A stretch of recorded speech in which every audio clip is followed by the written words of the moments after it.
बहुत समय पहले की बात है।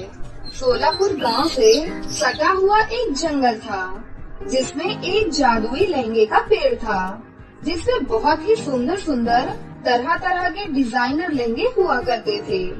उस लहंगे को जो भी पहनता, उसे पहनते ही उसकी हर एक इच्छा पूरी हो जाती थी। लेकिन ये इतना आसान भी नहीं था। वो जादुई लहंगे का पेड़ बहुत ही ज्यादा घमंडी था। वो अपना जादुई लहंगा किसी को भी नहीं देता था। वो अपना जादुई लहंगा अमीर और सुंदर सुंदर राजकुमारियों और परियों को ही दिया करता था। मैं हूँ एक जादुई लहंगे का पेड़ और मेरे लहंगे पहनने से सभी बहुत ही ज्यादा खूबसूरत और शक्तिशाली हो जाती हैं। लेकिन मुझे गरीब और बदसूरत लोगों से सख्त नफरत है। मुझे बिल्कुल भी पसंद नहीं कि कोई बदसूरत लड़की मेरे पास भी आए। ऐसे ही कुछ दिन बीत जाते हैं। तभी सपना नाम की एक लड़की उस जादुई लहंगे के पेड़ के पास आती है। हे जादुई लहंगे के पेड़, मुझे एक जादुई लहंगा दे दीजिए। मैंने आपका बहुत ही नाम सुना है, प्लीज मेरी मदद कर दीजिए। मैं बहुत ही ज्यादा काली और बदसूरत हूँ। मेरी बदसूरती का हर कोई बहुत ही ज्यादा मजाक उड़ाते हैं, और तो और मेरी वजह से मेरे माँ बाप को भी लोगों के ताने सुनने पड़ते हैं। अगर आप मुझे ये जादुई लहंगा दे दोगे तो उसे पहनकर मैं बाकी लोगों की तरह खूबसूरत हो जाऊंगी और फिर मेरी भी शादी हो जाएगी। ए पागल लड़की, दूर हो जा मेरे पास से। तेरी हिम्मत भी कैसे हुई यहाँ आने की? मैं तेरी इस बदसूरत शक्ल को एक पल भी बर्दाश्त नहीं कर सकता। चली जाओ यहाँ से। हे जादुई लहंगे के पेड़, मुझ पर रहम करो। मैं यहाँ बहुत ही आशा लेकर आई हूँ। जैसा कि आप देख ही रहे हो कि मैं बहुत ही ज्यादा काली और बदसूरत हूँ, जिसकी वजह से मेरी शादी भी नहीं हो रही। जो भी लड़का मुझे देखने आता है वो पहली ही नजर में मुझे नापसंद कर देता है। मेरे माता पिता मेरी शादी को लेकर बहुत ही ज्यादा दुखी हैं। उनका दुख अब मुझसे और नहीं देखा जा रहा। प्लीज आप अपने पेड़ से एक जादुई लहंगा दे दीजिए, जिसे पहनकर मैं भी खूबसूरत बन जाऊंगी और मेरी भी शादी हो जाए। प्लीज आपकी बहुत मेहरबानी होगी। नहीं नहीं, मैं तुम जैसी बदसूरत लड़की को किसी भी सूरत पर अपना ये जादुई लहंगा नहीं देने वाला। मेरे पेड़ पर लगने वाला हर एक लहंगा सुंदर राजकुमारी और परियों के लिए ही है। तुम यहाँ से चली जाओ पागल लड़की। सपना पेड़ से बहुत ज्यादा मिन्नतें करती है, पर वो जादुई लहंगे का पेड़ सपना पर जरा भी रहम नहीं खाता और उसे एक भी जादुई लहंगा नहीं देता।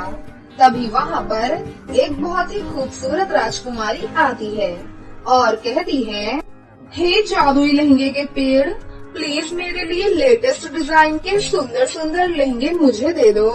हाँ हाँ, क्यों नहीं सुंदर राजकुमारी, ये सारे सुंदर डिजाइनर लहंगे तुम्हारे लिए ही तो हैं। तुम जितना चाहो उतना जादुई लहंगा मेरे पेड़ से तोड़ सकती हो।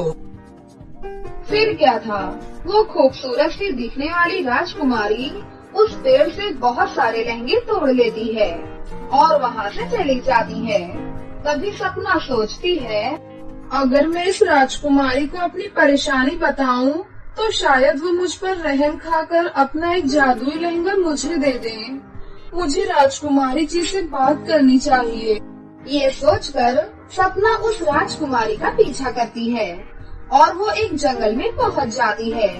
तभी वो देखती है कि वो सुंदर सी दिखने वाली राजकुमारी एक गुफा के अंदर जा रही है। वो उसके पीछे पीछे उस गुफा के अंदर जाती है। तभी वो देखती है वो सुंदर सी दिखने वाली राजकुमारी एक बहुत ही खतरनाक चुड़ैल के रूप में बदल जाती है। अरे वाह, ये तो कमाल हो गया। वो जादुई पेड़ तो सच में बहुत ही शक्तिशाली है।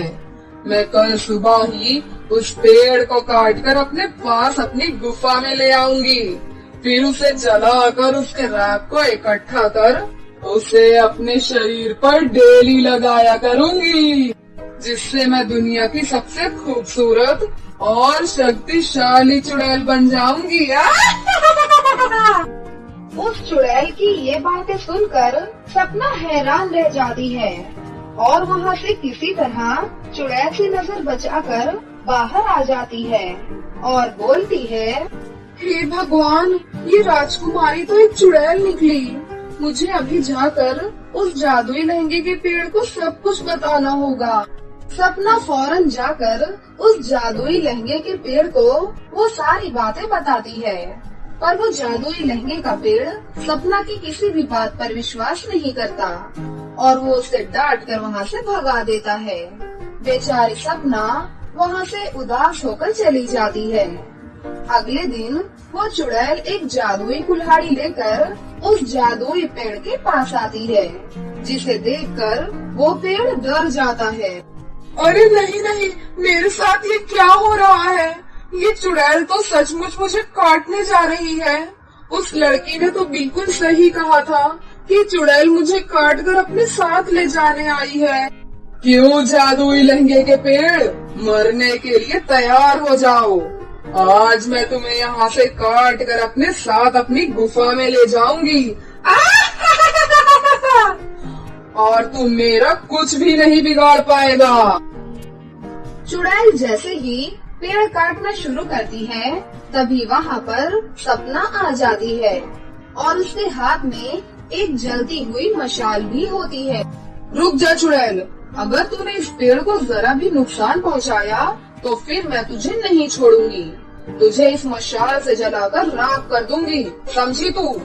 सपना की बातें सुनकर चुड़ैल जोर जोर से हंसने लगती है और बोलती है, अरे मूर्ख लड़की, क्या तुझे मेरी शक्तियों के बारे में पता नहीं है? लगता है तुझे अपनी शक्तियों का नमूना दिखाना ही पड़ेगा। इतना बोलकर वो चुड़ैल सपना की तरफ आगे बढ़ती है, लेकिन तभी उस चुड़ैल का पैर फिसल जाता है और वो जमीन पर गिर जाती है। यही सही मौका देखकर सपना चुड़ैल की जादुई कुल्हाड़ी उठा लेती है और चुड़ैल को डराते हुए कहती है, ए चुड़ैल, तू अब यहाँ से भाग जा, वरना मैं तुझे इसी कुल्हाड़ी से यहीं काटकर गाड़ दूंगी, समझी? नहीं नहीं, ऐसा मत करना, मुझे माफ कर दो। कृपया इस जादुई कुल्हाड़ी का इस्तेमाल मेरे ऊपर मत करना, क्योंकि ये काफी ज्यादा शक्तिशाली है। मैं यहाँ से हमेशा के लिए जा रही हूँ और वापस कभी भी नहीं आऊंगी, मुझे माफ कर दो। ये कहकर वो चुड़ैल वहाँ से भाग जाती है। उसके बाद वो जादुई लहंगे का पेड़ सपना से अपने घमंड में आकर की गई गलती की उससे माफी मांगता है और सपना को खूब सारे जादुई लहंगे भी देता है। सपना खुशी खुशी वहाँ से खूब सारे लहंगे लेकर घर वापस आ जाती है। घर आकर सपना उस जादुई लहंगे को पहनकर बहुत ही ज्यादा खूबसूरत हो जाती है और खुशी खुशी रहने लगती है।